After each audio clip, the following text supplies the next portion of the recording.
Éxodo 32 es un capítulo profundamente revelador, donde la tensión entre la fidelidad a Dios y la inclinación humana hacia la idolatría se manifiesta con toda su crudeza. No es simplemente un evento aislado en la historia de Israel, sino un espejo atemporal de la lucha espiritual del ser humano. Este relato ofrece un retrato vívido del liderazgo probado, de la necesidad de intercesión piadosa y del carácter de Dios, justo, pero también dispuesto a la misericordia. Moisés tardaba. Éxodo 32:1. Así da inicio una tragedia espiritual. Moisés, inmerso en una intensa comunión con Dios en la cumbre del Sinaí, llevaba 40 días y 40 noches ausente del campamento. Esta prolongada espera, como lo relata Deuteronomio 9:9-12, fue demasiado para el pueblo. Su fe, aún frágil, comenzó a resquebrajarse.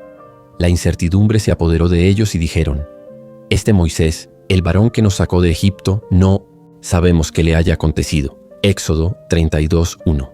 No lograron permanecer firmes como Moisés, quien se sostuvo como viendo al invisible.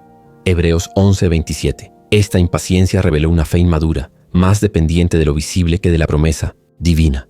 Como lo ilustra la parábola de las 10 vírgenes, Mateo 25:1-13, cuando el esposo tarda, muchos se duermen o se apartan. La tardanza de la venida del Señor también provocará, según el mismo Jesús, una reacción de infidelidad en algunos. Mi Señor tarda en venir, Mateo 24:48. Esta mentalidad, alimentada por la falta de vigilancia espiritual, prepara el terreno para la apostasía. Los israelitas, al quedarse sin la figura visible de Moisés, demostraron cuán superficial era su dependencia de Dios. En lugar de caminar por fe, caminaron por vista, tal como advierte Pablo. Porque por fe andamos, no por vista. 2 Corintios 5:7. Así, una espera que pudo ser oportunidad para profundizar en la obediencia y la confianza, se convirtió en la antesala de la rebelión. En medio de la crisis, Aarón, a quien se le había confiado el liderazgo espiritual del pueblo, evidenció una alarmante fragilidad moral y falta de decisión. La presión popular lo superó. El pueblo, inquieto por la prolongada ausencia de Moisés, se acercó a él con una demanda que revelaba su desesperación espiritual. «Haznos dioses que vayan delante de nosotros». Éxodo 32:1. En vez de responder con firmeza y recordarles el pacto con el Dios vivo, Aarón accedió a la petición. Recolectó los zarcillos de oro del pueblo, los fundió y elaboró un becerro de fundición. Luego proclamó: «Israel, estos son tus dioses que te sacaron de la tierra de Egipto». Versículo 4. Una declaración que contradice frontalmente el primer mandamiento del Decálogo. Este acto revela más que debilidad. Muestra cómo un líder sin convicciones puede convertirse en facilitador del pecado colectivo.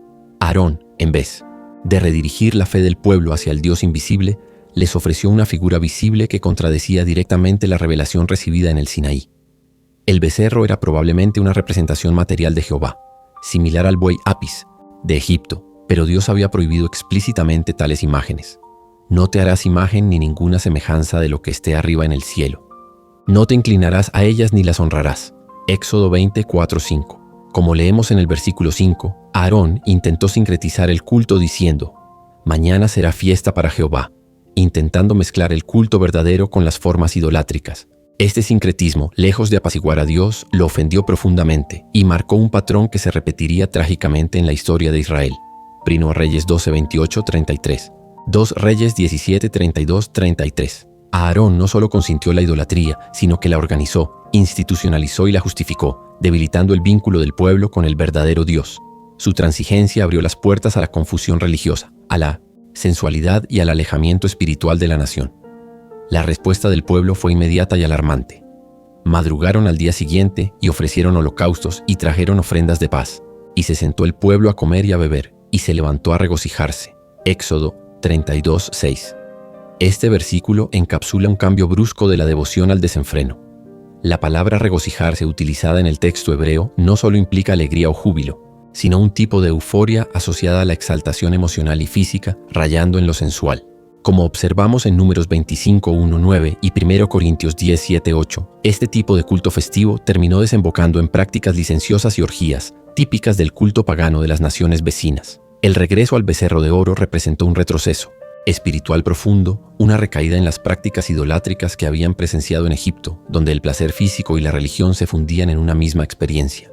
La adoración del becerro no fue un acto aislado de superstición, sino la expresión de un corazón que deseaba un Dios que permitiera libertinaje bajo el disfraz de religión. Aquí se ilustra de manera clara la lucha entre la carne y el espíritu. Romanos 7:23. Este episodio es una radiografía de cómo el alejamiento del liderazgo piadoso, Moisés, y la falta de firmeza doctrinal a Aarón pueden derivar en una religión vacía, superficial y permisiva. Como señala Elena G. de White, una religión tal tiene el mismo atractivo hoy para las multitudes como lo tenía en los días de Israel. Patriarcas y Profetas, página 327. Aún hoy, muchas formas modernas de espiritualidad apelan al entretenimiento, al sentimiento y a la gratificación inmediata, más que a la obediencia, la reverencia y la transformación del carácter. Este momento del relato deja una enseñanza vital. El culto que se aleja de la voluntad revelada de Dios, aunque esté lleno de entusiasmo y participación popular, no es aceptable ante Él. La verdadera adoración debe unir sinceridad, reverencia y santidad. El Señor entonces dice a Moisés: «Anda, desciende, porque tu pueblo que sacaste de la tierra de Egipto se ha corrompido». Éxodo 32:7. Este cambio en la forma en que Dios se refiere al pueblo, de mi pueblo a tu pueblo, es profundamente significativo. No es solo una expresión de desaprobación, sino una declaración teológica. Al romper el pacto, Israel había renunciado a su posición de pueblo escogido.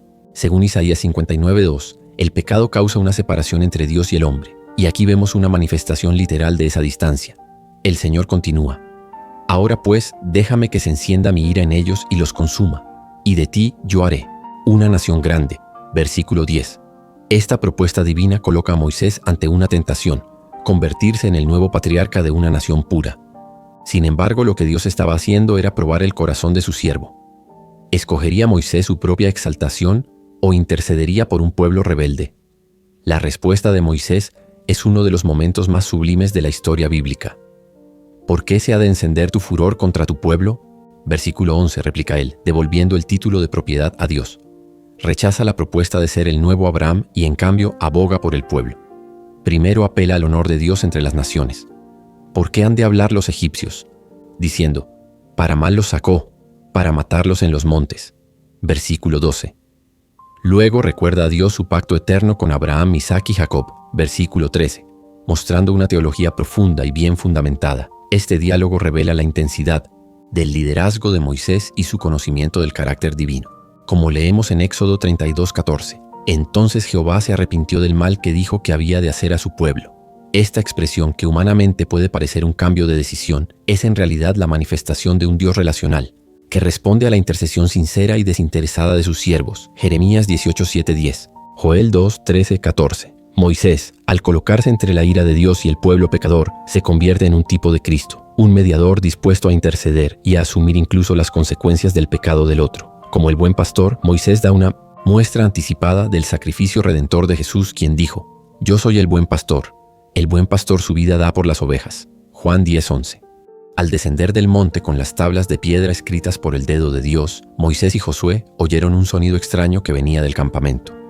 Josué, el guerrero, pensó que era ruido de guerra, pero Moisés, advertido por Dios, reconoció que era el sonido de un pueblo entregado a la idolatría y al desenfreno. Éxodo 32:17-18. Esta escena cargada de tensión revela el choque entre el encuentro santo que Moisés vivía en la cumbre y la degradación que sucedía abajo. Al llegar, Moisés vio con sus propios ojos el becerro de oro y las danzas impúdicas que acompañaban el culto profano.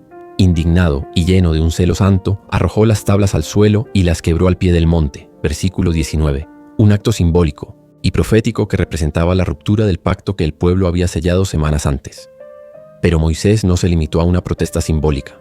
Tomó el becerro, lo quemó en el fuego, lo molió hasta reducirlo a polvo, lo esparció sobre las aguas del arroyo que descendía del monte y obligó al pueblo a beber de esa agua. Versículo 20. Deuteronomio 9:21. Este acto aparentemente severo tenía un profundo propósito pedagógico y espiritual. El ídolo que había sido exaltado como Dios fue reducido a nada y convertido en castigo. Así, el pecado fue hecho amargo y repugnante. Como afirma el salmista: «El hoyo que hizo caerá en él mismo». Salmo 7:15-16. «Y del fruto de su camino será hastiado». Proverbios 1:31. Al confrontar a Aarón, Moisés no lo absuelve por su posición ni por su parentesco. Le dice, con firmeza: «¿Qué te ha hecho este pueblo que has traído sobre él tan gran pecado?». Versículo 21. Aarón, en lugar de reconocer su culpa, recurre a una estrategia común del pecado: la justificación y la transferencia de culpa. Culpa al pueblo. «Tú conoces al pueblo que es inclinado al mal». Versículo 22. Y luego recurre a una explicación absurda, casi infantil: «Eché el oro en el fuego y salió este becerro». Versículo 24. Esta evasión de responsabilidad Es una réplica moderna de la mujer que me diste de Adán, Génesis 3:12. El pecado, cuando no se enfrenta con humildad y arrepentimiento, genera autoengaño. Aarón, que había tenido un rol protagónico en la idolatría, ahora se presenta como víctima de las circunstancias. Esta actitud contrasta fuertemente con el liderazgo valiente y sacrificial de Moisés. Aarón fue salvado de un juicio inmediato solo gracias a la intercesión de Moisés, Deut. 9:20, lo cual muestra que el pecado del líder es aún más grave cuando su influencia arrastra a muchos. Esta escena es una advertencia solemne para todo líder espiritual. El ejemplo personal tiene poder para sostener o destruir la fidelidad de un pueblo. Moisés, viendo el desenfreno del pueblo, comprendió que no bastaba con destruir el ídolo o reprender verbalmente a Aarón. La magnitud del pecado exigía una respuesta que restaurara el orden, reafirmara el pacto y detuviera la corrupción espiritual que se había desbordado como un torrente. Entonces se colocó a la entrada del campamento, un gesto simbólico de confrontación, y lanzó un llamado claro y decisivo. ¿Quién está por Jehová? Únase conmigo. Éxodo 32:26. Este llamado era una línea divisoria entre el bien y el mal, entre la fidelidad y la rebelión. No admitía neutralidades ni zonas grises, como lo reafirmaría más adelante Josué. Escogeos hoy a quien sirváis, Josué 24:15.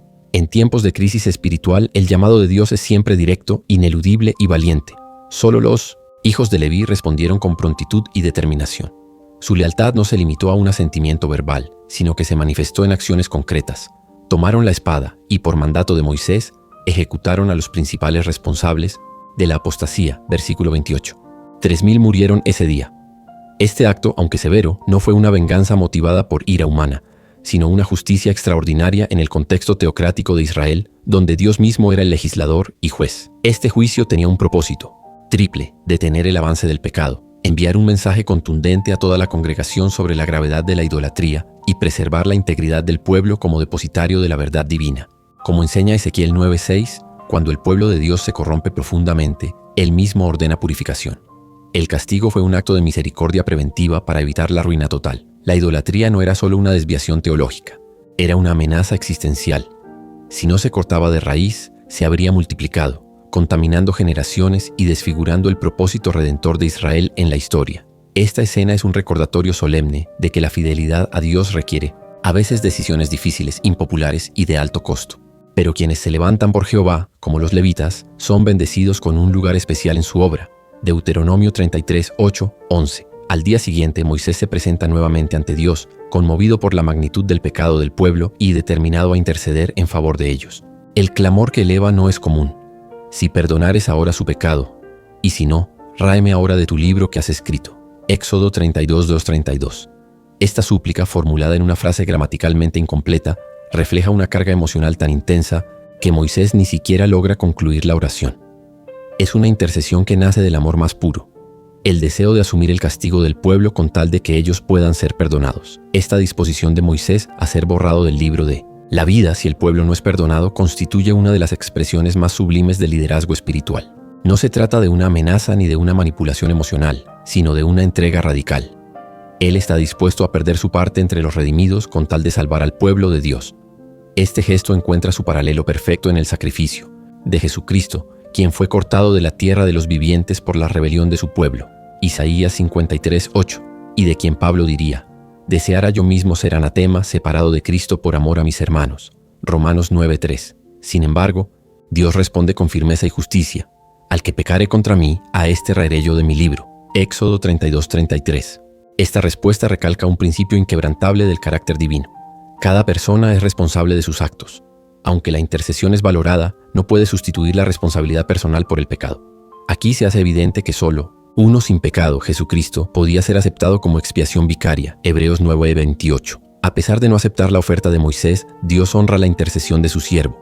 No extermina al pueblo, aunque sí envía una plaga, versículo 35, como testimonio del daño causado por su rebelión. El juicio es firme, pero no final. La gracia aún está presente. Así, la escena revela la tensión sagrada entre la justicia y la misericordia divinas, y el rol indispensable del intercesor fiel ante un Dios que escucha, pero que nunca renuncia a su santidad. Este capítulo nos confronta con varias verdades espirituales que no han perdido vigencia, sino que cobran más relevancia en un tiempo donde la fe, el liderazgo, la intercesión, la justicia y la lealtad a Dios son cada vez más puestas a prueba. Primero, se nos revela la necesidad de una fe que no dependa de lo visible. Los israelitas cayeron porque dependían más de la figura de Moisés que del Dios que los había liberado. Hoy ocurre lo mismo. Cuando faltan líderes carismáticos o señales visibles, muchos tambalean. Pero la fe auténtica se sostiene en lo invisible, como nos recuerda Hebreos 11:1. Es pues la fe la certeza de lo que se espera, la convicción de lo que no se ve. Necesitamos una fe anclada en la palabra, no en lo sensorial ni emocional. Segundo, el texto nos confronta con la debilidad del liderazgo complaciente. Aarón, por temor al pueblo, prefirió ceder antes que defender la voluntad de Dios. Su debilidad dejó al pueblo a merced del pecado. Este retrato es una advertencia seria a los líderes espirituales de hoy. No se puede guiar al rebaño de Dios con tibieza. Se requiere la firmeza de Moisés, capaz de confrontar el error incluso si eso implica cargar con la incomodidad de la desaprobación humana. El liderazgo verdadero está dispuesto a sacrificar popularidad por fidelidad. Tercero, se exalta con poder el valor de la intercesión. Moisés no se limitó a pedir por el pueblo. Estuvo dispuesto a ser borrado del libro de la vida si con ello se obtenía su perdón. Su oración es reflejo del amor redentor de Cristo, quien dio su vida por nosotros. Juan 15:13. En un mundo donde reina el individualismo, la intercesión desinteresada brilla como una de las expresiones más puras de amor espiritual. Cuarto, se nos recuerda la justicia y misericordia de Dios. El Señor no ignora el pecado, lo castiga, lo corrige, pero tampoco abandona a su pueblo. El juicio no fue total. La gracia permaneció. Dios es justo, pero también es lento para la ira y grande en misericordia. Éxodo 34:6. En un contexto contemporáneo que rechaza el concepto de disciplina divina, este pasaje nos devuelve a una imagen de Dios que redime a través de la corrección. Finalmente, este capítulo lanza un llamado a definirse. ¿Quién está por Jehová? Éxodo 32:26. Esta pregunta resuena con fuerza hoy más que nunca. Vivimos en un mundo donde el pecado se disfraza de libertad y el relativismo moral invita a la neutralidad. Pero el reino de Dios no tiene espacio para los tibios. La fidelidad se expresa en decisiones concretas, firmes y a contracorriente. Como los levitas, estamos llamados a tomar partido por Dios, incluso cuando eso implique enfrentar el rechazo del entorno. Así, Éxodo 32 no es un capítulo del pasado, es una convocatoria profética al presente.